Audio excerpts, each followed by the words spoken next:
Well, I'm hot-blooded, check it and see.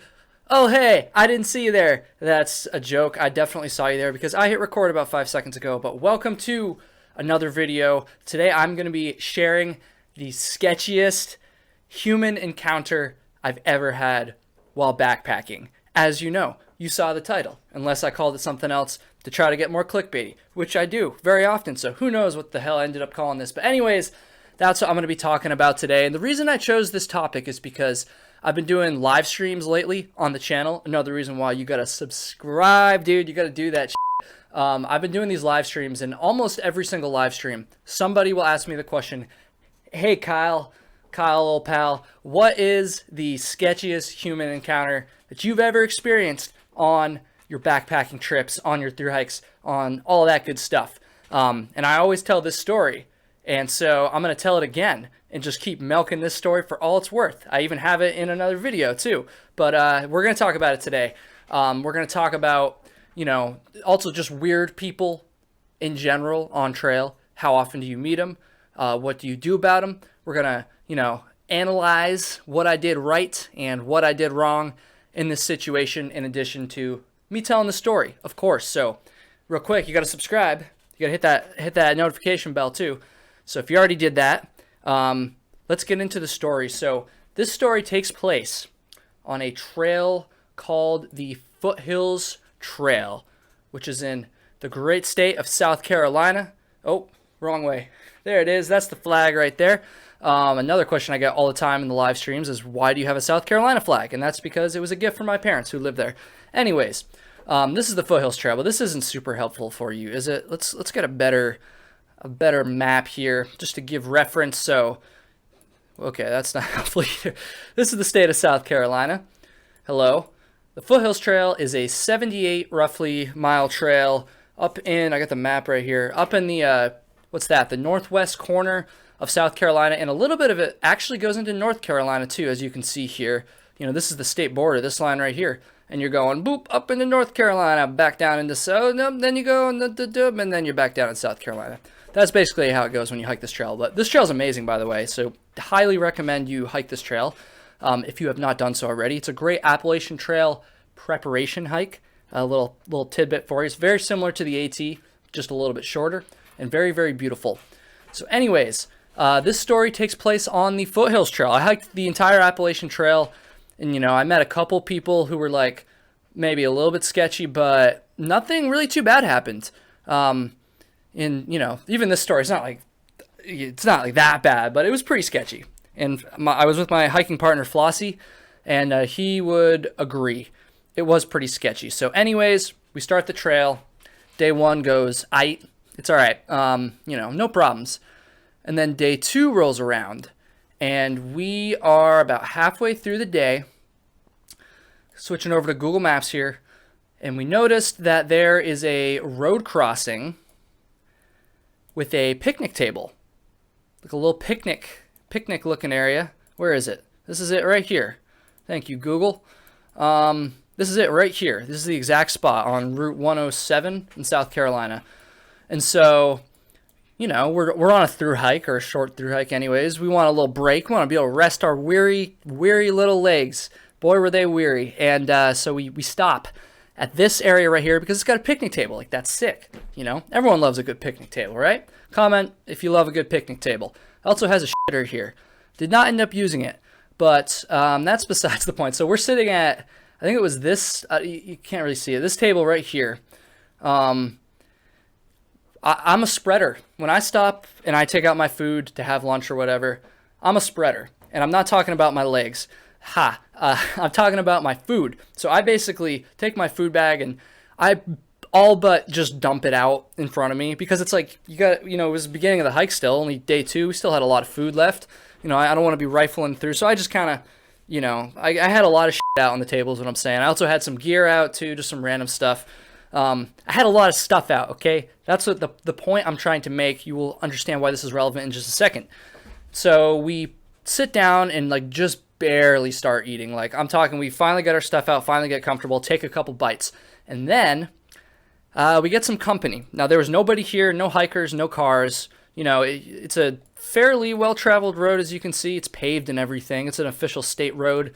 But you are kind of up in the middle of nowhere up here, you know what I'm saying? There's not too much out here, but at the Sloan Bridge picnic area, I guess is what it's called. And so anyways, we're chilling, just barely started eating, just barely got unpacked, and a car pulls into this parking lot here. And it's a lady. She gets out, and this lady is dressed head to toe in Clemson, South Carolina, like college apparel. So where's Clemson? Where is it? Come on, there it is. So like Clemson University, very famous school, and like their color is like, I guess you would call it blaze orange, maybe. Like that's, I don't know. Did you go to Clemson? Let me know if that's right. But oh, I just definitely did the wrong spot. Oh no, it's just this orange color. In fact, once I quit f***ing around with this, I actually have a picture of what she looked like. It was kind of like this. I'm talking head to toe in Clemson gear. I remember this specifically because I was like, I was like, we're close to Clemson, so like I get it, but like you have to go all out with the pants and everything too. But here's the thing. This was not a young lady. In fact, she was rather elderly. And I know that sounds crazy. Like an elderly woman was my sketchiest human encounter. I was 23 at the time. So, young, fit male. Why should I be afraid of some old lady? But anyways, this is probably more accurately what she looked like. I was proud of that little Photoshop. You like that there? Nice little switcheroo, Go from that to that. But anyways, older lady, head to toe. I should probably give her like a little, let me see here. Clemson. That's great, isn't it? So this lady gets out. At first, she just kind of wanders over towards that little, like, privy looking thing there. Like, this guy right here. And so I'm thinking, like, all right, whatever. She's probably just taking a break on a road trip. Gonna go, use the old whizzer there. And then she's gonna skedaddle up the road, never to be seen again. But that's not really what happened. She kind of, like, walked around in the parking lot right here. And then she kind of came over to us. And she started talking to us. And it became pretty apparent after like maybe a minute or two of talking to her that something was off with this lady. I didn't feel threatened, but I could tell something was off. Her pupils super dilated. What does that look like? I don't even remember. I wish I had pupils dilated. Yeah. Let's see. Yeah, oh God, that's sketchy. That's probably, that's, you get what I'm saying, okay? That's what she looked like. And she just wasn't acting right. Like, she was saying shit that just made no sense. She was like, oh, you guys look like millennials. Which I guess you could see some, like, old person saying, but I don't know, it was just weird. And then she goes, what did she say? She was like, you guys should come stay at my Airbnb for a month. As if we were just going to be like, okay, yeah, a random lady on the side of the road. Yeah, let's go stay at your Airbnb for a month. Of course we weren't going to do that. She was just saying really weird stuff. And then it got even weirder. And now it starts to get a little sketchy because she said something along the lines of, I'm paraphrasing here, but she said something along the lines of like, oh, like I have my dog in the car, a very big dog, by the way. I can't remember what kind of dog it was. I asked Flossie and he couldn't remember either, but a big dog. She goes, oh, I have my dog in the car, and if I were to bring him out here, he'd probably attack you. Like, she just casually dropped that. She didn't say it in like like my dog's gonna attack you. Like, it wasn't threatening. It was just like a casual, like, oh yeah, Miss Old Lady, like, freaking crazy dog in her car. She just dropped it, like, out of nowhere. And so, at this point, we're kind of like, all right, we need to get out of here. And when I say we, it was mostly Flossie. So what happened is, around this time in the conversation, if you could even call it that, I looked over at Flossie, and he had already packed up all of his stuff from that picnic table we were on over here. I look over, and all of a sudden, he goes from eating to just completely packed up. And we, like I said, we had just started eating, so it wasn't like he was done eating and just ready to go hike again. Like, he read the situation quicker than I did, being like, all right, we need to get the f*** out of here. And so when I saw that, I was like, yeah, that's a good idea. So I start packing up my stuff too. I had so much stuff out, like, on the table, right? So I couldn't just, like, pack it up quickly and go. Like, it took me, like, a couple minutes. I'm, like, giving stuff to Flossie, like, kind of low-key, like, yo, help me pack this up so we can get the hell out of here away from this fucking crazy lady. And so, eventually, get packed up. And right before I finish that, this lady goes out to the car. And what does she grab? She grabs her alleged killer dog. That's right. Right after she said this, she meanders over to her car, which I don't even know how she drove her car up this mountain because she was definitely on something. And she brings the dog outside on a leash, thankfully.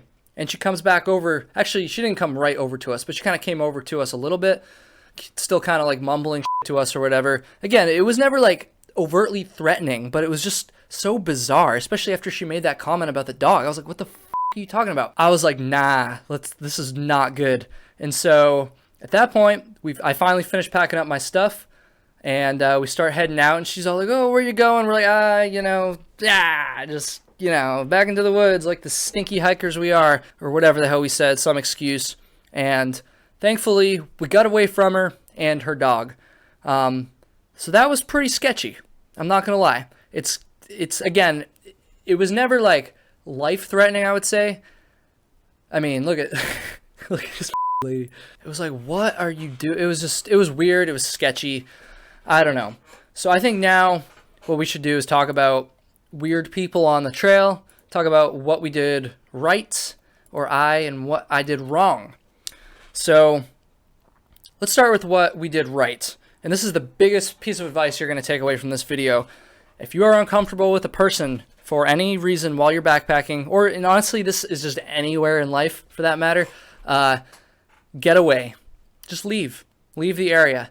And so Flossie, like I said, kind of took the lead on that.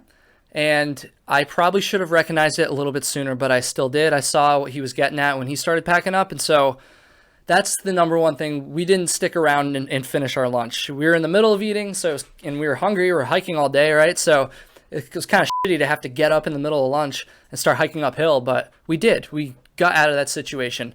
And that's probably the number one thing that we did right. Another thing I think we did right was we remained calm. Like, we didn't challenge this lady at all. We just kind of went along with her, let her kind of talk, and just didn't give much information about what we were doing, where we were going, any of that stuff. We kept it very, very vague.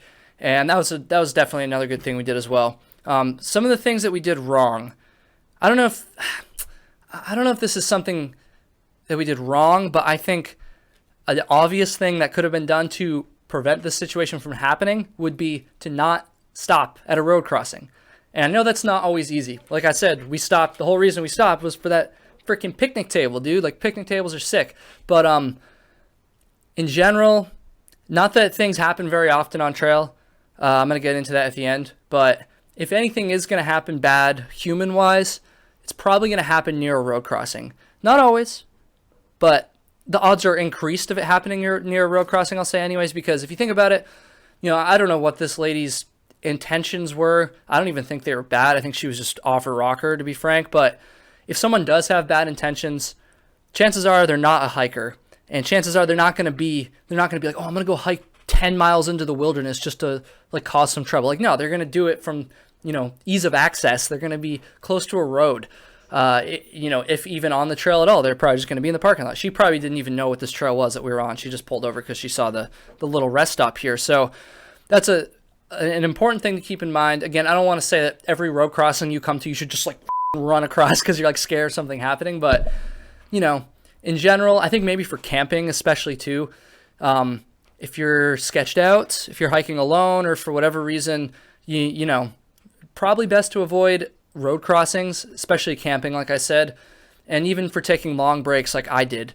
Probably not the best idea, especially if it's just you by yourself or with a hiking partner. If there was a bunch of people there, it might be a little different, but there wasn't.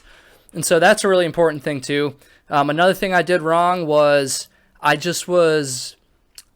wasn't able to leave quickly because of my stuff. And again, I don't want to sound paranoid here, tell you have to be ready to up and go at any second. But I never really thought about the fact that, okay, I might need to pack up my stuff quickly here. And that's definitely something I think about a little bit more now, especially when I'm stopped near road crossings, like I said. It's maybe best to err on the side of caution. Just be aware that, okay, if I need to get ready quickly for whatever reason here, I can do that, which I did not, but it still worked out okay. Anyways, so in conclusion here, weird people on the trail. Now, look, guys, I'm not trying to fearmonger. I'm not trying to scare anybody. Like I said, I did the entire Appalachian Trail. The only even slightly sketchy people I met were when I was hitchhiking, so not even on trail. I saw a couple homeless people on trail a few times, but they were always harmless, and I could tell pretty quickly. That doesn't mean you're never going to encounter sketchy people on trail. Like, it definitely happens, but it is pretty rare. So I don't want to scare anybody. The most important thing, and something that prevailed in this entire situation, the story I just told, you just got to be aware of your surroundings. It's a good piece of life advice no matter where you are. Be aware of your surroundings. Be present. Listen to your gut. This is all very generic advice. You've heard this 1,000 times, but I really want you to think about it for a second. Let that sink in. Be aware of your surroundings.